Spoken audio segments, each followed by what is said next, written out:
Hey everybody. Hi there. Well, so far, part one of our detailed walkthrough video has been a huge success, hasn't it? Yes. Yeah. So we're fixing to watch part number two, but there was a couple things we wanted to briefly cover right quick before we move on. One thing is, we've heard the term ultimate used a lot. Yes.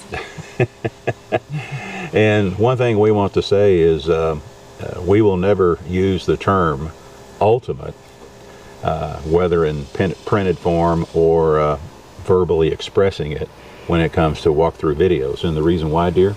There is no, everybody's got so many different, unique and unusual, and everybody's different. So how can it be the ultimate? The ultimate. It might be the ultimate for you, one person, or the creator. And in the end, truthfully, as we've always said, that is all that matters. Yes, it's how you want it. Right. That is all that matters. Yes. The next thing is, I owe you all a big apology. For? Well, you know, in the video, in the first one, and darn it, I used that term again in this part number two. I use the term chaseways for where our wiring runs rather than the term raceways. But I'm not racing. Anyway, whatever. So anyway, we had someone that had to come in and you know, to get his point across. I guess I'm really stupid, so he thought that's the way he needed to say it. Yeah. He had to print it in, you know, a series of caps and exclamation marks. They are raceways, not chaseways. So, you know, I looked it up, and, you know, you can look up on the net and you can find raceways and chaseways, but raceways that's available, say at Home Depot or something like that, ain't nothing like what we built. But I'm not even going to go there. I'm simply going to apologize and try to do better, you know. It's all we can do. Unfortunately, because I had already shot this part number two, you will hear that term again. So please, please, please forgive me. Okay. Let's get on with the video. One more thing right quick before we go on with the video. I just looked a while ago. We are only 120 subscribers away from having 30,000 subscribers.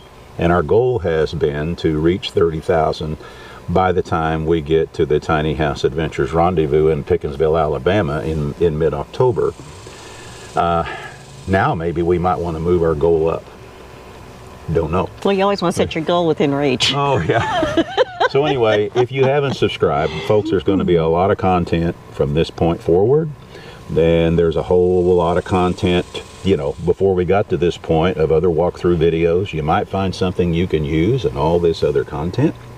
We never do DIY videos. We do how we did it videos. So when you see the things that we did during our build, these are not DIYs. These are how we did it.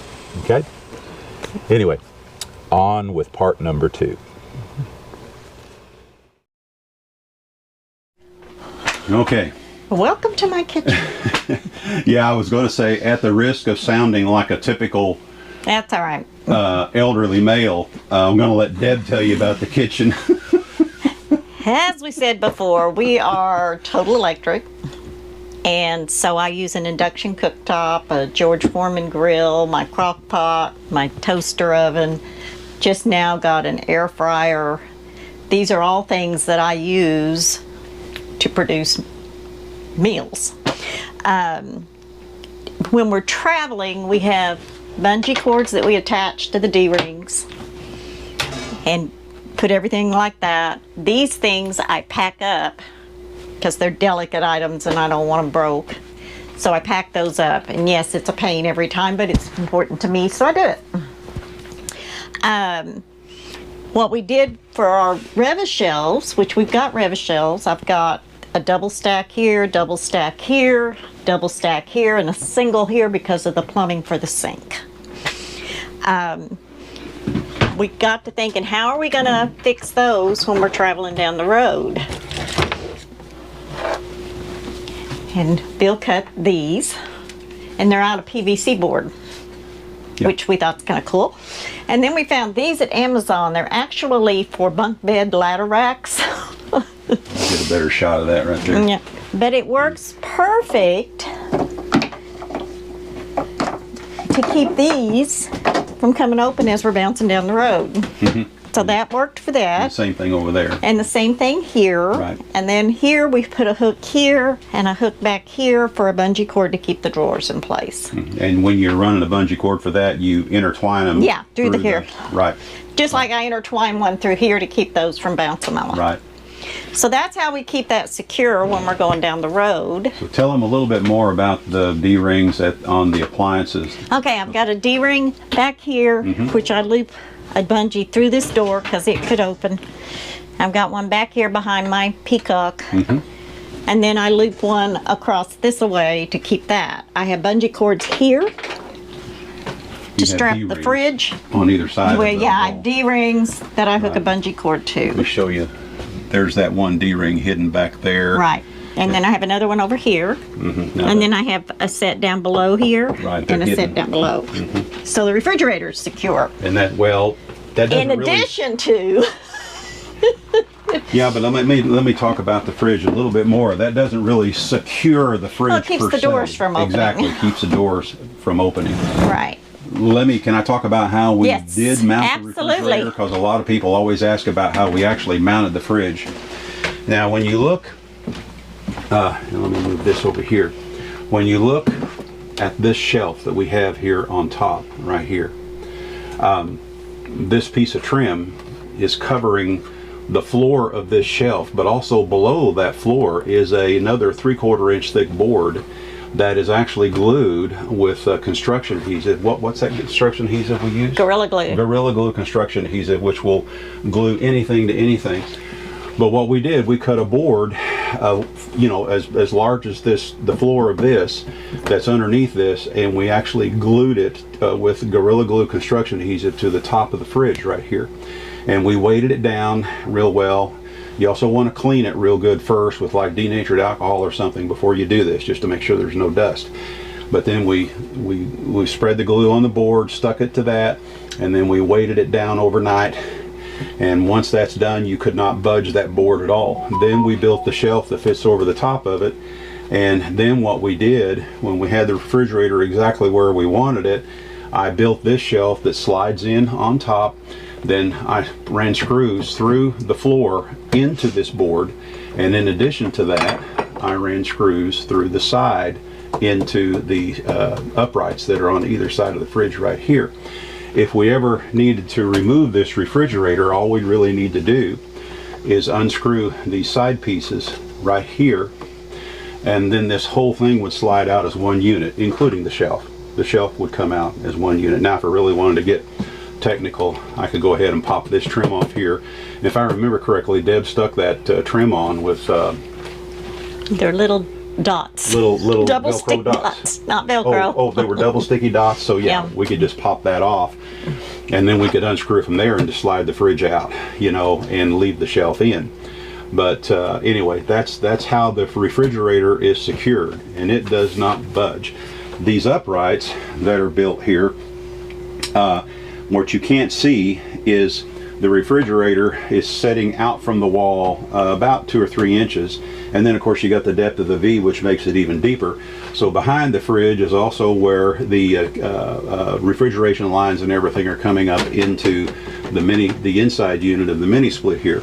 But also what you cannot see, because I want to make sure this thing could breathe, if you'll notice, the fridge is not fitting tight up against these. There is a gap here and a gap here, and down below, down inside next to this, there are vents cut through this upright up and down the side there, so air can flow in and around the fridge and come out. I didn't want to take any chance of the fridge getting overheated or anything like that. Okay, sorry. No, that's Deb. okay. Another thing that we've done is we have our trash can under here on a shelf, and we have a chute, which this doesn't fit. I'm working on something different. Just happened to be this pot lid fit perfectly. Yeah.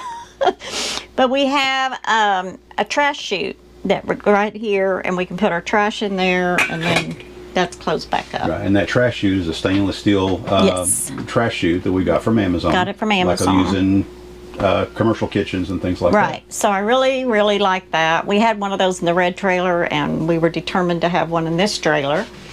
I have my Berkey, which we love. This goes in the sink when we're traveling. Coffee pot goes in the sink when we're traveling. I have an extra big sink. Bill just about had a conniption fit because this cabinet is only 36 inches and I believe the sink is 34. Yeah, it took some, yeah. Yeah. But I had a little sink in the other in the red trailer, so when we built this, I wanted a bigger sink. Tell them about your countertops. My countertops are simply plywood, and Bill did a round over here with the trim. Use 1-bys to make the trim there, and then round it off on the edges. Yeah. Because we looked at other surfaces, and it was like, anyway, they're simply plywood, painted plywood. I painted it with cabinet grade paint, did a faux marble finish, and then coated it with probably 5 coats of polyacrylic. I used polyacrylic so it would stay white. Mm-hmm. Right. And that's on all of my countertops. Including this. This table that folds up and yes.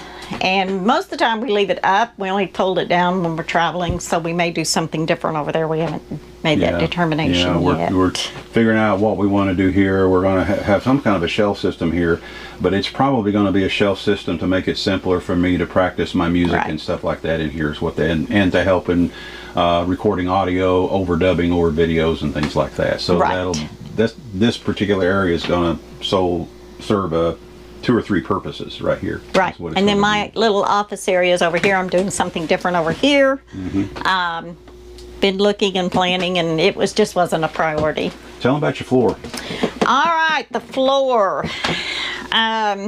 We did a video way back a couple of years ago where we were putting down the click and lock flooring. Bouncing down the road, it did not hold up. And I've talked to several other friends that did the same thing, and it didn't hold up for them. So we jerked that all out of here.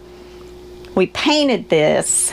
I got the paint from Lowe's. It's porch and patio paint, and I guess we'll have a picture of that maybe. Yeah, it's tough as nails. It's I put 2, well, it did end up getting 3 coats because I kept messing up my marbleization on it. So this has 3 coats as well as the bathroom floor. Yeah, and then the bathroom floor the same way. Did the marble, reverse marble. See, this is white with gray, and I wanted this with gray with white. And finally got it. It's okay. And the bathroom floor is done the same way with polyacrylic on top of that. Right. How many coats of polyacrylic did we end up putting on there? 3. 3. And if need be, we can always add more later if it looks like I can always do more. Yeah, and it dries fast. You know, this old lady got wore out. It was like, okay, I'm done. One thing I want to quickly mention, these uprights that you see here at the end of the cabinets right here, and also the uprights that are on either side of the fridge and right here. What we made those out of, first we thought, well, we'll need to frame something like maybe out of 2x2s, but I really didn't want to have the wasted space of the 2x2s. So what we came up with, we bought this, this is those 1x6 tongue and groove boards you can buy at Home Depot and Lowe's, places like that. And then basically what we did, we made panels out of them by simply using clamps. And glue. And we fill the groove with your basic woodworking glue, and then clamped them all together and cleaned the excess off and let it all set up. And then they made these, and then we came out with these really neat boards, and then we cut them to fit. Right. After that, and Bill did the curve. They made a nice divider without taking up exactly every quarter inch.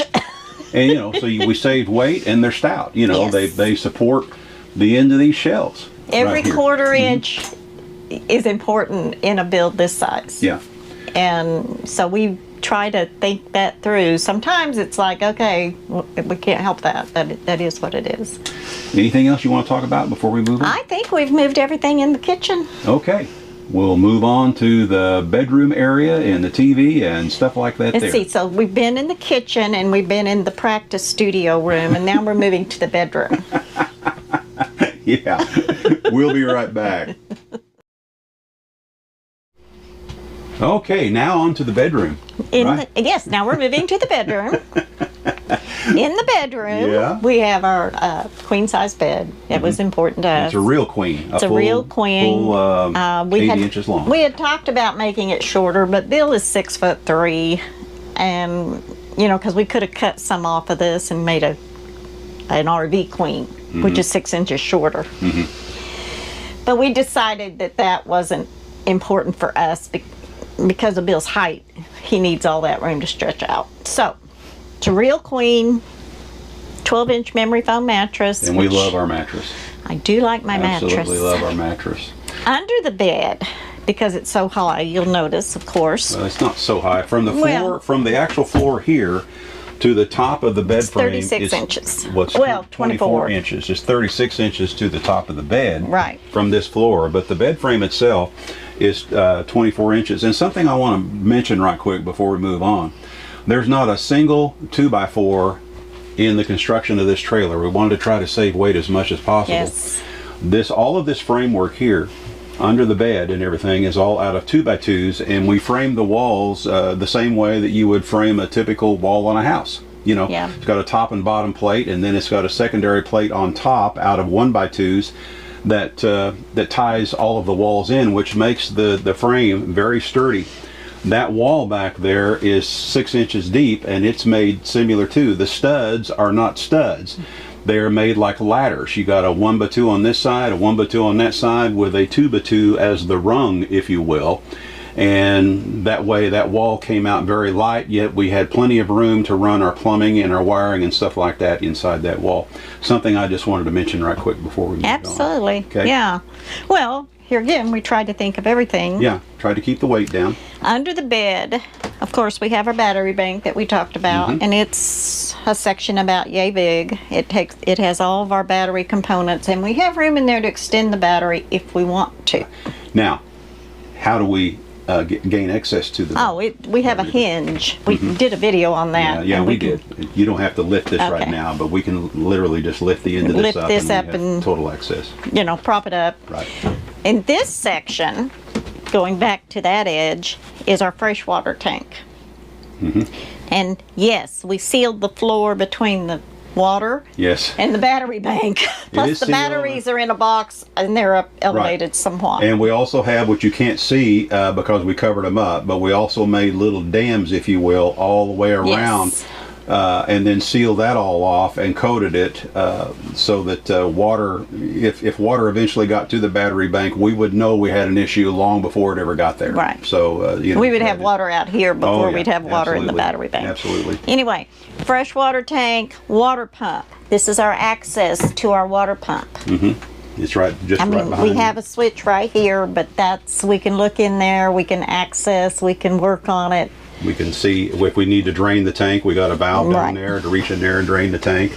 Right. I'm eventually going to trim that out a little neater, but I have some other things in mind first. We may be redoing these top steps here out of a lighter material, but that's for another subject down the road. Our water heater is right here. Our gray water tank is over here. Our fill hose coming in for the fresh water is right back here, comes straight in and fills. What was I going to say? Oh, we built this frame for the bed where if we have to replace a tank, it's all screwed in, it's not stapled. We can remove the mattress, remove the boards, unscrew part of the frame, and we can get those tanks out really easily. Yeah. And because one never knows. We may not even have to remove some of the walls. We might be able to lift the tank straight up as long as they're empty. The water heater the same way. It's designed, Bill framed it in so it's secure, but those framing was put together screws. So I can unscrew it and take it out if I need to. And that took a little thinking. He'd be going along with his step and going to say, "Whoa, stop." you don't want to do that right there. Yeah. On each side of the bed, of course, we have our closets. And they're full. And yes. built above the bed with the same cubes. I use those cubes because we can store a lot of clothing in there. Yeah. Now, did we talk about the storage that we have on these? Probably we did not, but I have storage under here at the foot of the bed, and it's full. Over here on this side of the bed, we can pop this up. We got more storage, and this is basically where I keep all of Bill's hand tools. His saws, the drills in the van, but everything else, my painting supplies, it's all under there. Anything else you feel like we need to cover on this part before we move to the bathroom? I think we've covered. We've got our 50-inch TV, which was another luxury for us. I do want to mention that right quick about the 50-inch TV. Okay. And how... Oh, the French cleat. Yeah. The TV is mounted on a French cleat. Now, we could go ahead and take the TV down and show you what we mean. But if you're not sure what a French cleat is, just simply Google French cleat on YouTube. We'll type in a search window on YouTube, French cleats, and it will, there's bunches of videos out there where people have used French cleats to mount stuff. What's neat about utilizing a French cleat is that, we can remove this TV real easy. And we do. Right. But we don't travel with it hanging up there. No, we do not. We always pull it off and lay it down on the bed. In fact, Deb does it. It's real easy to do. The TV's light, and then when we get to where we're going, while I'm doing all the outside stuff, she comes in, and of course she has the TV protected more than just laying it on the bed. No, I throw blankets over it. Right. But then she's able to lift it up and slide it right down over the French cleat and hook up these two cables here, and boom, we're done. And all of a sudden we got TV. Right. So, and I know it's not for everyone, but it's important to us. Well, yeah, for us. Because let us remind everyone, this is our home. This is where we live. We're not going camping on the weekend and now and then going out on a 2-week deal. We are in this thing all the time. We have actually been full timing now between the red trailer and this trailer for over 4.5 years now. So this is our home, people. It's not like a camper. Okay. This is my privacy curtain. Yeah. Yeah. Which is a shower curtain.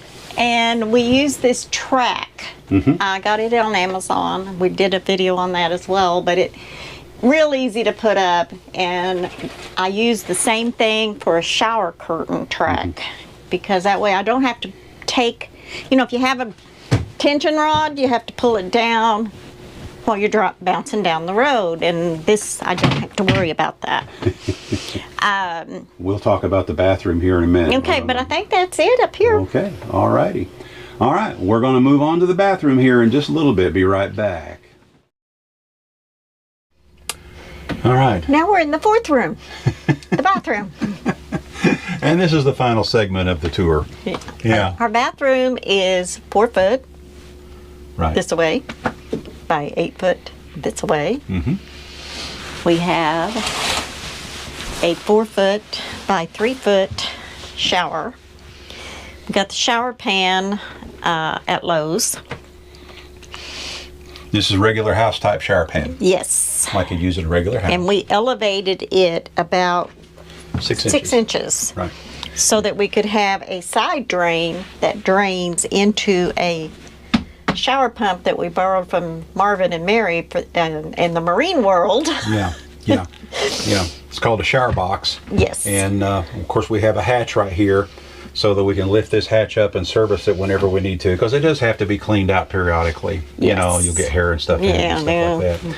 But what the shower pump does is, if you'll recall, as we were talking about over here at the bed, the wastewater tank is, right over there on that side of the room. And so what the shower box does, when it gets to a certain point, it has a flow switch in it, and this float switch kicks in, turns on the pump, and then the pump picks it up and pumps it up into the gray tank. The gray tank, or the wastewater tank over there, which is, right up there at that part of the bed. And then of course, previously on the first part of the video, you saw where the drain is, where we turn around and drain it back out. Right there. So that's how that works. Now, keep in mind, the tank is not setting below. No. It is actually setting on the same level, pretty much, As the shower box. As the shower box itself.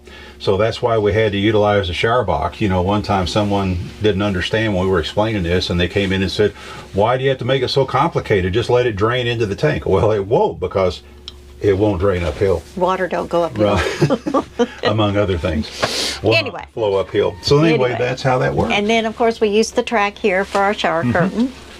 And traveling, I do pull that and lay it down on the floor. Yeah, the shower wand itself. Right. She pulls that and lays it down on the floor, as well as this she takes thing. that down. But we're getting ready to do something I'm doing different. something different. I don't like Yeah, that. yeah. And here again, we have these chaseways here, all above here, which wiring runs in those, so we have easy access. And that corner right over there, that is removable, so we can service the rear trailer lights if we ever Right. needed to do that. In case we have to get in there the for that. wiring on the trailer lights itself. Sink, of course, drains into the hose that drains the urine diverter. Right, right. And we can show it to them. The urine diverter goes straight into the shower box, but we drain the sink into that to help keep that tube clean. And that way, when you use it, wash your hands, you're draining water, you know, down it, and it all works. Yeah, let me go into a little bit more detail about this here. What we use, where the number The solids. the solids go is actually going into a trash bag lined 5-gallon bucket. This is a separator kit called the Privy 500 separator kit. You can buy them for what, $130 I think right now or I so. don't remember Yeah. what they are now. Now when they come with a styrofoam type toilet seat, and of course Deb didn't want that, and I understand. So I mounted this a little bit different and actually mounted this underneath this 3/4 inch sheet of plywood, which we, painted with some good quality paint, and then it's also covered with several coats of polyacrylic. Where the wee goes, I made a funnel type affair. You can go ahead and leave that open, still leave it open. I made a funnel type affair out of PVC pipe. I used a 1.5-inch coupler and then reduced it down to a 1-inch PVC pipe. And then at the base of the 1-inch PVC pipe, there is a 1-inch T, barbed T, and that way the drain that comes off of the sink here goes down directly in, below that funnel part that we built there, and it's hung with a pipe hanger, to have it hung there just right where this fits over it. But and then it flows on down into the shower pump, which is directly below. And then of course when you do number 1 here, it flows on down through that T into the shower pump down below. So when you get done doing your business, there's the stuff that we have to talk about a little bit. Yeah, unfortunately, we all have to do it. Yeah.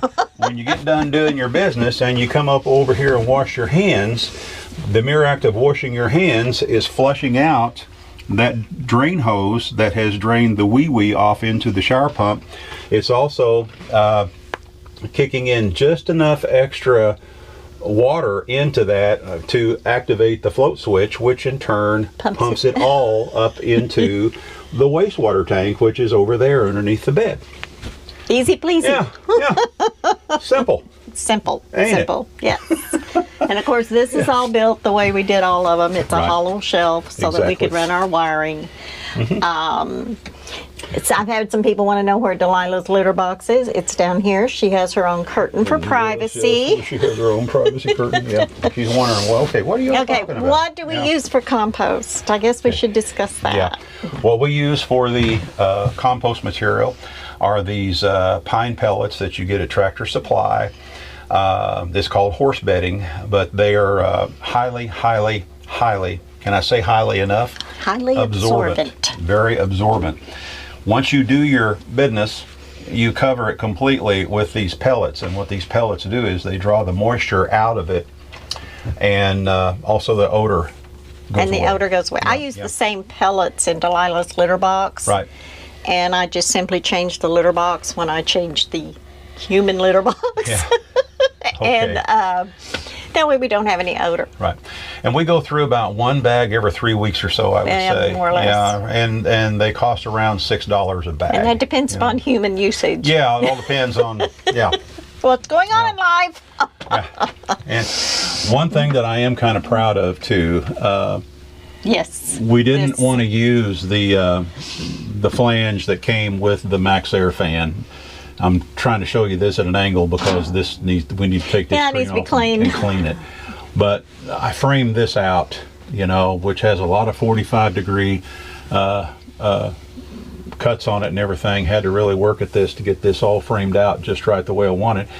But this is a chaseway here where the wiring goes. It comes up through this wall here, and then the wiring for the Max Air fan and the wiring for the lights back here and over there in the shower run down this chaseway right here. We have a junction here where this takes off to hit the fan here, and then of course it goes on. So that's the way that works there. And this is made so I can take these panels off and access the wiring there if I ever wanted to add anything later down the road. Right. Or if I needed to service something. Or if we need to service right there something. where we can get to it. So anyway, that's pretty much it. We'll now we'll go back in here where we got more room and we'll have closing remarks. Sounds great. How's that? All right, well, we hope you enjoyed the tour. Hope it wasn't too long, but there was a lot to tell you about. Yeah, and I know good and well there's probably things we missed along the way. A lot of folks are going to have some questions. And feel free to ask. Put those questions in the comments and we'll handle it one of two ways. If we have several different questions on things we didn't cover in the video, we'll do another video answering the questions, and we'll do it, you know, possibly the next video down, you know, and we'll do it that way.